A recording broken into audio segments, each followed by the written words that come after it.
Referrals. Yep. I believe in the Okay. follow up, to just, and I don't even want to say I'm checking in. I just want to do a review, you know. Policy reviews.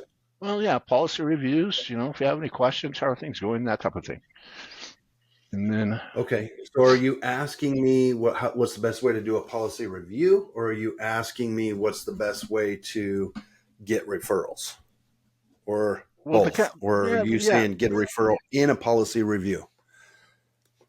Number three, get a referral in a policy review. Okay. So first off, with a policy review, I schedule the appointment, and those are pretty easy because they're clients already, right? They're easy to schedule. Yep. And you can just shoot them a text and say, hey, it's time for our policy review annually. It's time for our annual policy review. And this will take 10 to 15 minutes. When's the best time to go over your policy? And then they'll shoot you a time. Obviously, you schedule the appointment. Then once you get on the call, then what you can do is just say, okay, and just kind of introduce what you're going to do. We do this every year because we want to make sure your policy is on the up and up and nothing has changed. And I want to make sure you understand what your policy is, because I find that most of my clients forget. So I start with just verifying the date of birth, verifying the address where they live. And you'll find out that some people are like, nope, we moved. And so you have to update the address, right? I had one lady 2 days ago. She's like, nope, we moved to Florida. And I'm like, Florida? That's a long ways away. You never told me. So it's always important to update the information. And then you'll go over the policy with them again and just say, look, you have, let's say, an Americo Eagle, and you have $30,000 worth of coverage. And this one comes with a double indemnity accidental policy. So if you died in an accident, you would, let me time out. Let me back up. You would actually verify the beneficiary as well, right? The address, the phone number, the email.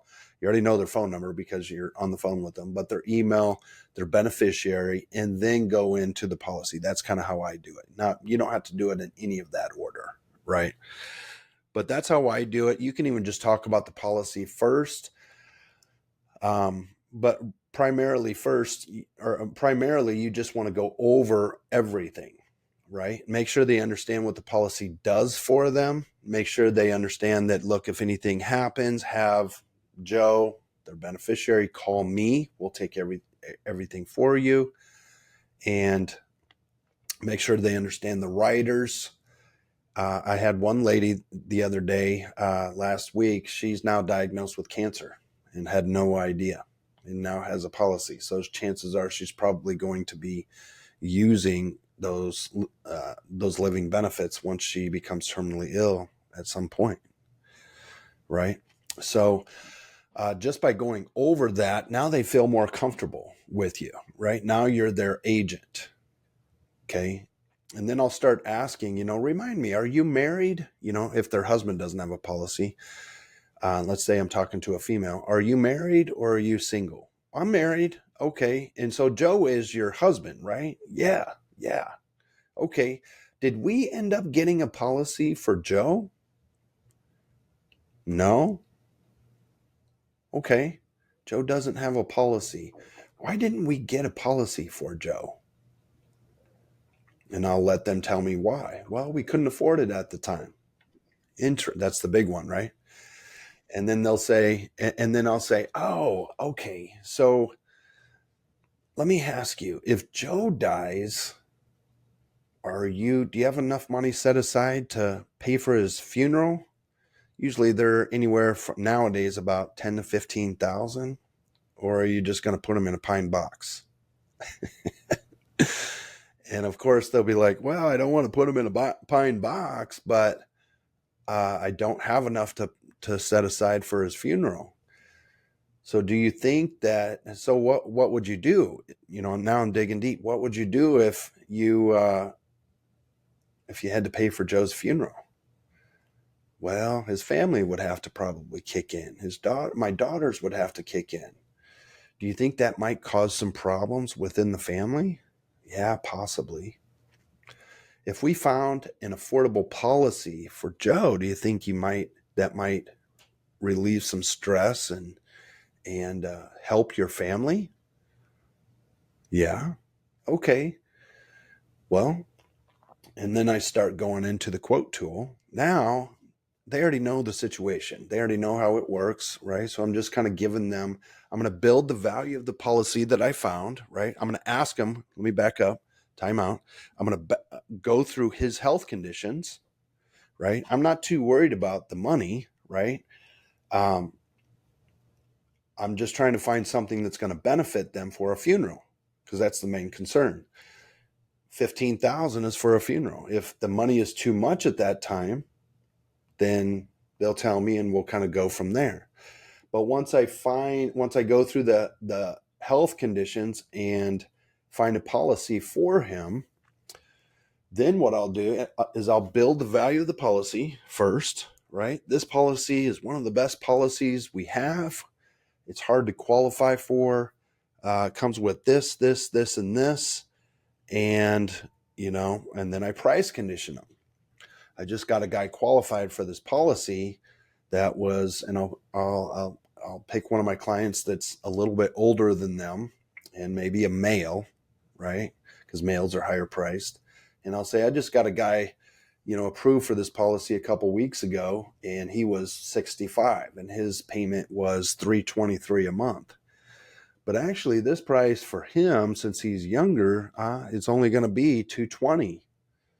And I usually just round up. So if it says like 219.54, I'll just say 220, right? That way, when they do get their bill and it's 219.54, it's a little bit cheaper.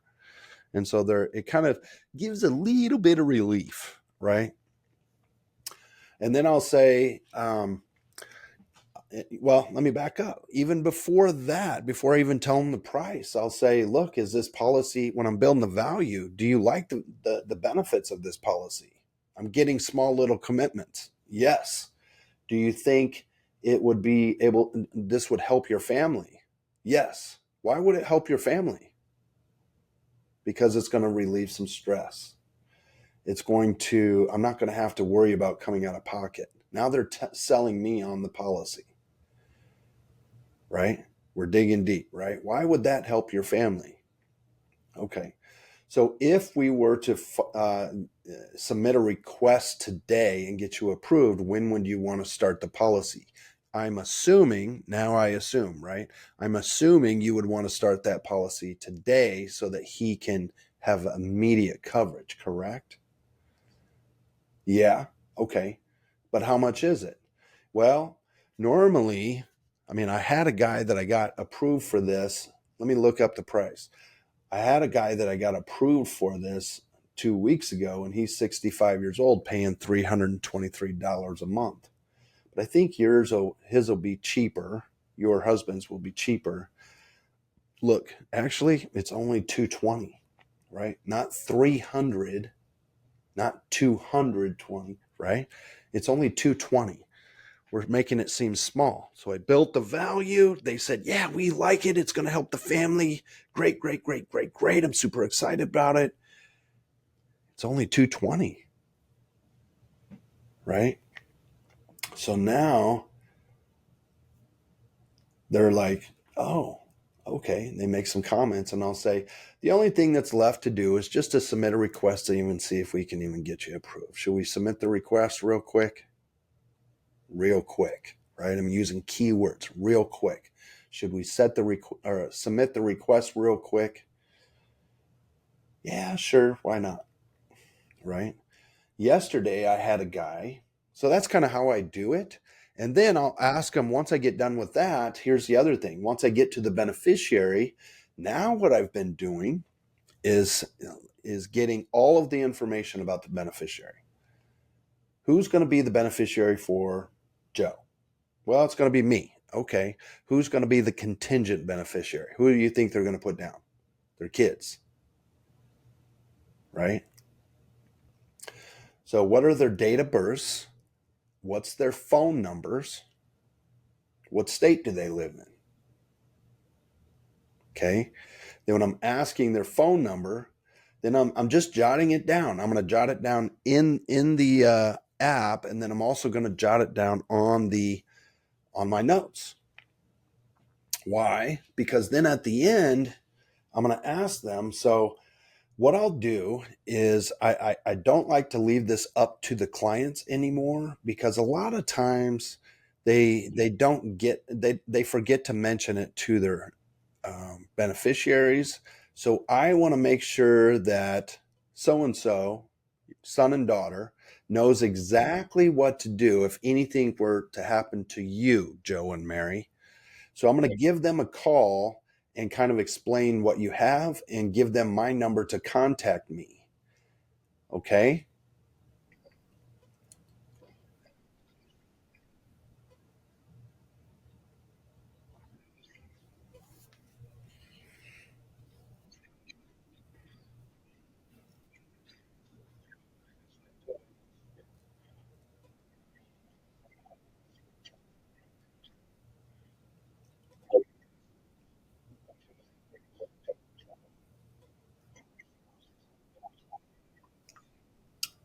Yeah, right. So you can even tell them, I used to, um, you can even just say, look, what we always do is we want to make sure your beneficiaries know exactly who to call and know exactly what to do when that worst day comes. We used to leave it up to our clients to do that, but we found out that they were forgetting to mention it, and then they would forget to find the policy. But this way, I can have your daughter or son mention it to you and bring it up in conversation so you know to give them the policy as well. So, can you please let them know that I'm going to be calling them? Shoot them a text, if you would, right now to let them know that I'm going to be calling them.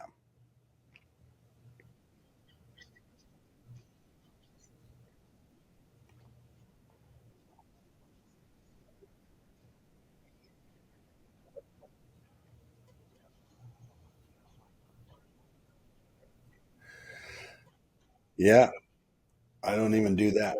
Sometimes you can just say, can you put me in a group text? Now, if they're older, sometimes they don't know how to do that. So I'll just say, can you text them right now, give them my name and my phone number, and let them know that I'm going to be calling them from my cell phone number to let them know what you have, what they have. Now, of course, you're going to go just call them up and you're going to explain who you are, and you're going to, um, help them understand what their mom and dad's policy is, what it does for them, where the policy is at, and who to contact. And then, of course, your mom and dad thought highly of you. And so I want to make sure that you have some coverage as well to protect your family if something were to ever happen to you. So you have life insurance, right? That's not through work? No, I don't. You don't? Okay, let me help you with that. Let me ask you some health questions to see if we can get you approved. Okay, so as you're going through the health questions, then you can kind of circle around and dig deep, right? Now you're married, right? You have kids, yeah. What would your husband do if something were to happen and you got hurt, sick, or injured, or pass away? Does he have 15,000 laying around to pay for a funeral? Nope. Okay. You work, right? Yeah. If you got sick or injured or anything like that and you can't go to work and you're laid up in the hospital due to a car accident or something, does your boss keep paying you? And they'll stop and think about that. And they're like, no, probably not. Or I'll just answer for them. Most of my clients say no.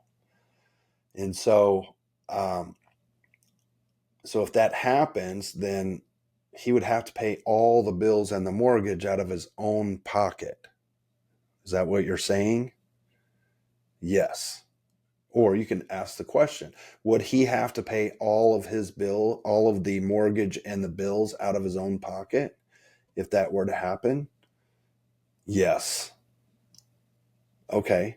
So if we got him some type of coverage, or you some type of coverage that would benefit your family and protect you if you were to get hurt, sick, or injured, would that give you some peace of mind? Yes. Okay. And then you just go right into it, right?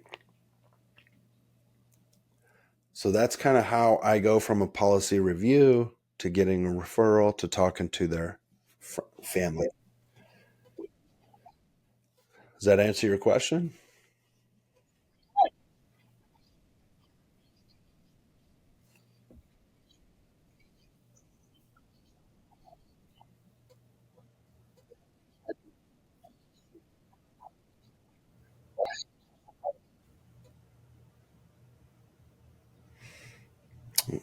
Well,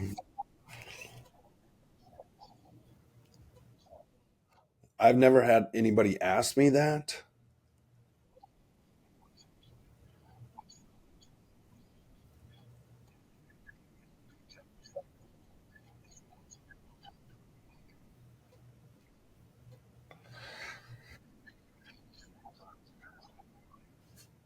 Yeah. Well, I mean, I've never had that come up before.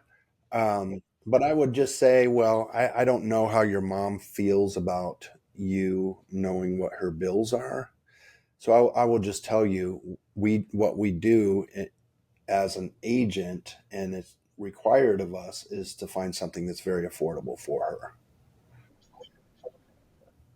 Yeah. Well, I don't like to put it that way, even though it is, because I try to say things that are not so, uh, yeah, confrontational. Because that may be confrontational to somebody. Some people it may not, right? And so I just kind of let them know that, I'm not sure how she feels, and it's her right to tell you, not me.